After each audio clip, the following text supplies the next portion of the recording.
నమః శ్రీ సరస్వతి జన్మ శ్రీ గురుభ్యో నమః. భక్తులారా, భారతంలో విశేషాలు చెప్పుకున్నాం. ఇందులో భాగంగా నేటి వరకు మనం ఆది పర్వాన్ని 127 భాగాలుగా చెప్పుకున్నాం. ఈ రోజున 128వ భాగం చెప్పుకుందాం. చెప్పుకునే ముందు వ్యాసభావాన్ని ప్రార్థన చేసుకుందాం. వ్యాసాయ విష్ణురూపాయ వ్యాసరూపాయ విష్ణవే నమో వై బ్రహ్మణజే వాసిష్ఠాయ నమో నమః. అంజనానందనం వీరంజానకీ శోకనాశనం గభీషమక్షంధారా వందే లంకా భయంకరం సదా నింబ వృక్షస్య మూలాధివాసాత్ సుధాశ్రావిణం తిక్తమప్యప్రియంతం కల్పవృక్షాదికం సాధయంతం నమామీశ్వరం సద్గురుం సాయినాథం. సమర్థ గురు సాయినాథ్ మహారాజ్ की जय.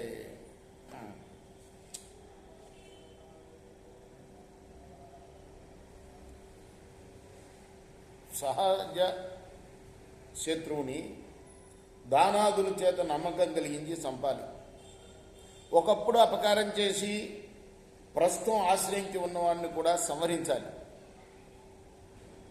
శత్రుపక్షం యొక్క పురుషార్థ రూప త్రివర్గాన్ని, ప్రతిరూప పంచవర్గాన్ని, సాధన రూప సప్తవర్గాన్ని నశింపజేయాలి. ఎప్పుడు శత్రుపక్షం యొక్క మూలాన్ని ముందు నరకాలి. ఆ తర్వాత శత్రు సహాయకులను చంపాలి. ఆపై ఆ పక్షానికి చెందిన అందరినీ సంహరించాలి. మూలాధారం నశిస్తే దానిని ఆశ్రయించిన వారంతా కూడా నశించినట్లే. చెట్టు మొదలు నరికిన తర్వాత కొమ్మలు నిలవలేవు కదా రాజా. నిత్యం కూడా శత్రు గమనాన్ని తెలుసుకోవడంలో ఏకాగ్రత కావాలి. తన రాజ్యాంగాల్ని రహస్యంగా నిలుపుకోవాలి. శత్రువుల లోపాలని నిరంతరం గమనిస్తూ ఉండాలి. వారి విషయంలో నిత్యం విద్విగ్నుడై చరించాలి. అగ్నిహోత్రాల్ని యజ్ఞాలని ఆచరిస్తూ కాషాయాలని జటల్ని మృగచర్మాలని ధరిస్తూ లోకానికి నమ్మకాన్ని కలిగించాలి. ఆ తర్వాత తోడేల్లాగా మొత్తం నాశనం చేయాలి. అర్ధస్థితి కోసం శౌచాన్ని పాటించడాన్ని అంకుశంగా భావిస్తారు. ఫలించిన చెట్టు కొమ్మను వంచి పండిన పండును ఒక్కొక్కటి కోసుకోవాలి. లోకంలో పండితులైన వారి ప్రయత్నాలన్నీ కూడా ఫలసిద్ధి కోసమే. కాలం తనకు అనుకూలం అయ్యేంత వరకు అవసరమైతే శత్రువుని భుజాన మొయ్యాలి. తర్వాత కాలం అనుకూలించినప్పుడు రాతి మీద కుండను బద్దలు కొట్టినట్టు శత్రువుని నశింపజేయాలి. శత్రువు ఎంత దీనంగా మాట్లాడినా అతన్ని వదలకూడదు. అతనిపై జాలి చూప తగదు. అపకారిని చంపి తీరవలసిందే. శత్రువుని సాంత్వనంతో గాని దానంతో గాని నమ్మకం కలిగించి గాని చంపాలి. అలాగే అవసరాన్ని బట్టి భేద దండోపాయాలతో నరికివేయాలి. అప్పుడు ధృతరాష్ట్రుడు కణికిడితో అన్నాడు, శత్రువుని సామధాన భేద దండోపాయాలతో ఎలా చంపగలం? దాన్ని నాకు యథాతథంగా చెప్పు అన్నాడు. కణికుడు చెప్తున్నాడు, మహారాజా, ఈ సందర్భంలో నీతి శాస్త్రవేత్తయే అడవిలో నివసిస్తున్న ఒక నక్క కథను చెప్తాను విను. ఒక అడవిలో స్వార్థ సాధనలో నిపుణత్వం గల ఒక తెలివైన నక్క ఉండేది. దానికి 4 మిత్రులు. వాళ్ళు ఎవరంటే పులి, ఎలుక, తోడేలు, నెమలి.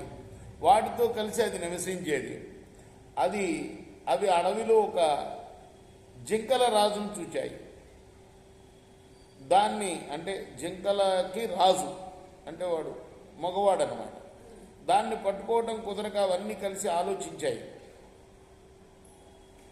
ఏవి? ఈ పులి, ఎలుక, తోడేలు, నెమలి నక్కతో కలిసి ఆలోచించాయి.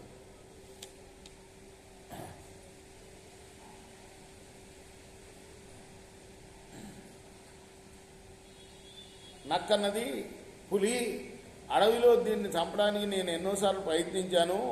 అది బాగా తెలివైనది, వయసులో ఉన్నది, యవ్వనంలో ఉన్నది కాబట్టి వేగంగా పరిగెత్తగలదు. పట్టుకోవడం వీలు కాలేదు. అది నిద్రించేటప్పుడు ఈ ఎలుక వెళ్ళి దాని పాదాలను కొరకాలి. అందువల్ల అది వేగంగా పరిగెత్తలేదు. ఆ తర్వాత పులి దాన్ని పట్టుకోవాలి. అప్పుడు అందరూ ఆనందంగా దాన్ని తిందాం. నక్కవాట్లు విని సాధారణలే అవన్నీ అలాగని చేశాయి. ఎలుక కాళ్ళని కొరక్క పరిగెత్తలేని స్థితిలో ఉన్న జింకను పులి చంపేసింది. జింక శరీరం నిశ్చేష్టంగా భూమిపై పడిపోగానే నక్క చూచి బాగా చేశారు, స్నానం చేసి రండి, అప్పటిదాకా దీన్ని నేను కాపాడుతాను అని అన్నది. ఆపై నక్క మాట విని మిగిలిన జంతువులన్నీ నది దగ్గరికి వెళ్ళాయి. తీవ్రంగా ఆలోచిస్తున్న నక్క అక్కడే ఉండిపోయింది. ఆ తర్వాత స్నానం చేసి అందరికన్నా ముందుగా బలిశాలి అని పులి వచ్చింది. మనసులో కలతపడుతున్న నక్కను చూచింది. పులి ఇలా అన్నది, మహాప్రాజ్ఞ, ఏమిటి ఆలోచిస్తున్నావు? మనందరిలో నువ్వే తెలివైన వాడివి. మనం ఈరోజు ఈ మాంసం తిని హాయిగా తిరగవచ్చు అని. అప్పుడు నక్కన్నది, ఓ మాట చెప్తా విను. ఎలుక నాకు ఈ మాట చెప్పింది. ఏమిటంటే అది పులిదేం బలము, ఈరోజు నేను కదా ఈ జింకను చంపాను అన్నది అని. నా బాహుబలం మీద ఆధారపడియే ఈరోజు ఆ పులి ఆకలి తీరుతున్నది. అది ఆ విధంగా ప్రగల్భాలు పలుకుతుంటే దాని సాయంతో ఉంటుంది. నీ మాంసం తిలాని అనిపించలేదు, అందుకోసం విచారంగా ఉన్నాను అన్నది నక్క. అప్పుడు పులి అన్నది,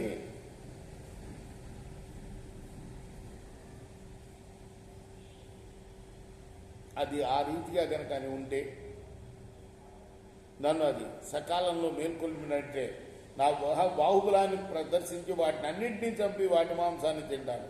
ఈ విధంగా పలికి పులి అడవిలోకి వెళ్ళిపోయింది. ఆ సమయంలోనే ఎలుక అక్కడికి వచ్చింది. దాన్ని చూసి నక్కన్నది, ఓ ముషికమా, నీకు మేలు కలుగాగా నెమలి ఓ మాట అన్నది, దాన్ని చెప్తా విను. నేను జింక మాంసాన్ని తినను, ఇది విషప్రాయం కాబట్టి తమరు అనుమతిస్తే నేను ఎలుకను తింటాను అన్నది.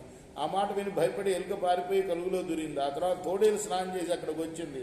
దగ్గరకు వచ్చిన తోడేలతో నక్క ఇలా అన్నది, మృగరాజుకు నీ మీద బాగా కోపంగా ఉంది, నీకేదో కీడు మూడుతుంది, అది భార్యతో సహా ఇక్కడికి రాబోతుంది, ఏం చేస్తే బాగుంటుందో ఆలోచించేయి అని. నక్క ఆ విధంగానే పచ్చిమాంసం తిని ఆ తోడేలు ఎగిరి దూకి పారిపోయింది.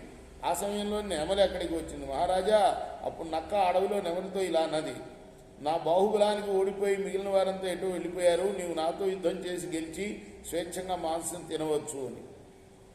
నెమలి అన్నది, మృగరాజు, తోడేలు, ఎలుక, ఈ వీరులందరినీ ఓడించావు కాబట్టి నువ్వు మహావీరుడివి, నీతో యుద్ధం చేసే ఉత్సాహం నాకు లేదు. ఆ మాట నెమలి కూడా వెళ్ళిపోయింది. కణికుడు చెబుతున్నాడు. ఈ విధంగా అవన్నీ వెళ్ళిపోయిన తర్వాత తన ఆలోచన ఫలించినందుకు ఆనందించి నక్క అప్పుడు ఒంటరిగా మాంసాన్ని భుజించింది. నిత్యం ఈ విధంగా ప్రవర్తిస్తూ రాజు సుఖంగా ఉంటూ వృద్ధి పొందవచ్చు. పిరికి వారిని భయపెట్టాలి, వీరులకు మొక్కి లొంగ తీసుకోవాలి, పేరాస గెలవాలని డబ్బుతో వశపరుచుకోవాలి, తక్కువ వారిని తగినంత వారిని పరాక్రమంతో లొంగదీయాలి. రాజా, ఇంత వివరంగా నీకు చెప్తున్నాను, మరొక మాట కూడా విను. రాజు ఐశ్వర్యాన్ని కోరుతుంటే కుమారుని అయినా, మిత్రునైనా, సోదరునైనా, తండ్రినైనా, గురువునైనా సరే శత్రుస్థానంలో నిలిస్తే సంహరించేసేయాలి. ధనమిచ్చి కానీ, విషం పెట్టి కానీ, మాయలు పని కానీ, మాటలతో బెదిరించి కానీ శత్రువుని చంపవలసిందే. ఏ విధంగానూ ఉపేక్షించతగదు. ఇద్దరు రాజుల మధ్య గెలుపు అటు ఇటుగా ఉన్నప్పుడు శ్రద్ధ గలవాడే గెలుస్తాడు.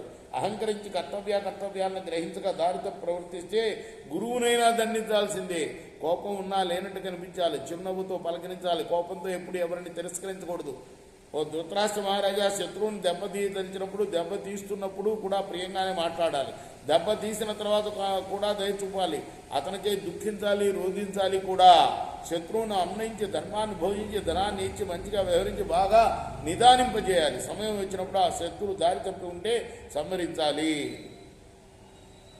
ధర్మాన్ని అనుసరించి ప్రవర్తిస్తుంటే తీవ్రమైన అపరాధం చేసినా నీలి మేఘాల పర్వతాన్ని కప్పివేసినట్లు ఆ దోషం మరుగున పడిపోతుంది. ఎవరైనా సత్వరమే చంపవలసి వస్తే అతని ఇంటిని తగలబెట్టాలి. దరిద్రుల్ని, నాస్తికుల్ని, దొంగల్ని తన రాజ్యంలో నిలవనీయకూడదు. శత్రువు దగ్గరికి వస్తే ఎదురేగడం, ఆసన భోజనాదులతో ఆదరించడం, ఏదైనా వస్తువును కానుకగా ఇవ్వడం అతనిలో నమ్మకాన్ని కలిగిస్తాయి. నమ్మకం కలిగిన తర్వాత అవసరమైతే చంపేయాలి. పాము కరకైన కూరలతో కాటు వేసినట్లు దెబ్బతీయాలి. ఇబ్బంది లేదనుకునే వారిని కూడా అనుమానిస్తూనే ఉండాలి. ఇబ్బంది పెడతాడనుకునే వారి విషయంలో ఇంకా జాగ్రత్తగా ఉండాలి. అనుమానించదగిన వాడు భయానికి కారకుడైతే సర్వనాశనం చేయగలుగుతాడు. నమ్మదగని వారిని నమ్మరాదు, నమ్మిన వారిని కూడా పూర్తిగా నమ్మరాదు. నమ్మిన వాడి ద్వారా కలిగే భయం సమూలంగా నాశనం చేస్తుంది. తన రాజ్యంలో కానీ, శత్రురాజ్యంలో కానీ చక్కని గూఢచారులను ఏర్పాటు చేసుకోవాలి. శత్రుక్షేత్రంలో వేదవాక్యమైన ఆచారాలు గల సన్యాసుల్ని, తాపసుల్ని గూఢచారులుగా నియమించుకోవాలి. ఉద్యానవనాల్లో, విహారక్షేత్రాల్లో, దేవాలయాల్లో, పానగ్రహాల్లో, సందుకుందుల్లో, సమస్త తీర్థాల్లో, చౌరస్తాల్లో, బావుల దగ్గర, పర్వతాల మీద, అడవుల్లో, నలుగురు కలిసే ప్రదేశాల్లో, నదుల్లో గూఢచారులను సంచరిస్తూ ఉండాలి. రాజు బాగా వినయశీలుడై మాట్లాడాలి. మనసు మాత్రం కత్తిలా ఉండాలి. ఎంత భీకర కార్యాన్ని తలపెట్టినా చిరునవ్వుతోనే మాట్లాడుతూ ఉండాలి. అవసరమైతే చేతులు జోడించాలి, శబ్దాలు చేయాలి, అన్వయించాలి, తలవాల్చి కాళ్లకు మొక్కాలి, ఆశ చూపాలి. పుష్పించినా ఫలించదు, ఫలించినా అవి అందవు, పచ్చివైన పండులా కనిపిస్తాయి. అటువంటి వృక్షంలాగానే రాజు ప్రవర్తించాలి. ఎట్టి పరిస్థితుల్లోనూ తాను మాత్రం శీఘ్రం కాకూడదు. ధర్మార్థ కామరూపమైన పురుషార్థాలను సేవించడంలో 3 బాధలు ఉంటాయి, 3 ఫలితాలు ఉంటాయి. ఫలితాలు శుభకరాలే, కానీ బాధలను వదిలించుకునగలగాలి.